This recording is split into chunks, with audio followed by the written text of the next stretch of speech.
এগুলো মকবুল খেজুর গাছ, আর এর ফুলগুলো যেমন বড় এই খেজুরও অনেক বড় হয়। হে বন্ধুরা, আপনাদের জন্য নতুন আরো একটি খেজুর বাগানের ভিডিও নিয়ে উপস্থিত হলাম।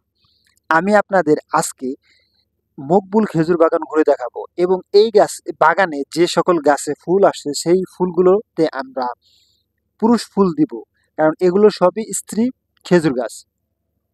আর এর পরাগায়নের জন্য আমাদের বাড়তিভাবে পুরুষ ফুল নিতে হয় এবং সেগুলো এই খেজুর গাছের ফুলের সাথে বেঁধে দিতে হয়, তাহলে এর পরাগায়ন সিস্টেমটা হয়। তাছাড়া এইখানে পরাগায়ন সিস্টেম নেই।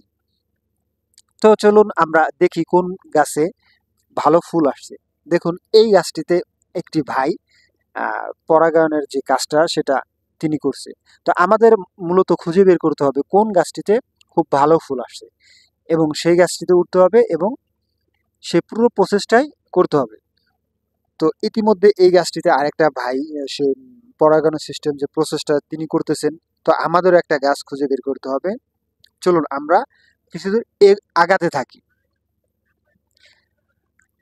হ্যাঁ, আমরা মূলত একটি গাছ পেয়ে গেছি, যে গাছে আমরা পুরুষ ফুল দিয়ে বেঁধে দেব। প্রথমে এই গাছে উঠতে হবে। চলুন আমরা গাছে উঠি। তো এইখানে যে খেজুর গাছগুলো রয়েছে অনেক বড় না, মাঝারি সাইজের খেজুর গাছ, আর এতেও অনেক অনেক ফুল হয়। আর এই খেজুর গাছের ফুল যেমন বড়, এর খেজুর অনেকগুলো অনেক বড় বড় হয়। তো চলুন আমরা শুরু করি। প্রথমে আমাদের কিছু এই যে খেজুর গাছের যে বাকল এগুলা খুলে ফেলতে হবে। তো খুলে ফেলে কিছু পুরুষ ফুল নিতে হবে, এগুলোই পুরুষ ফুল। এগুলো পুরুষ খেজুর গাছে হয়। তো এখান থেকে কিছু ফুল নিয়ে এই এটার সাথে বেঁধে দিতে হবে। তো যে বেঁধে দেওয়ার পরেই কিছুদিন পরে এটা আর কি খেজুরে পরিপক্ক হবে। তো এখন যে অবস্থায় আছে এগুলা, এটাকে আপনার পুরুষ ফুল দিতে হবে আর কি। পুরুষ ফুল দিয়ে যে যেটা বের করছে এটাই পুরুষ ফুল। এই পুরুষ ফুল দিয়ে সুন্দর করে বেঁধে দিতে হবে। তো আমি আসলে চেষ্টা করব আপনাদেরকে এই পুরো প্রসেসটাই বিস্তারিত খুলে দেখানোর জন্য, খুলে বলবো যে আসলে কিভাবে করতে হয়। তো আমি মূলত আসলে আমার কোনো ক্যামেরাম্যান নেই, আমি তাই গাছের একটা ডালের ফাঁকে মোবাইলটা রাখছি এবং তারপরে কাজগুলো করতেছি। তো কিছু ফুল দিলাম, তারপরে এখন আমি বেঁধে দিচ্ছি।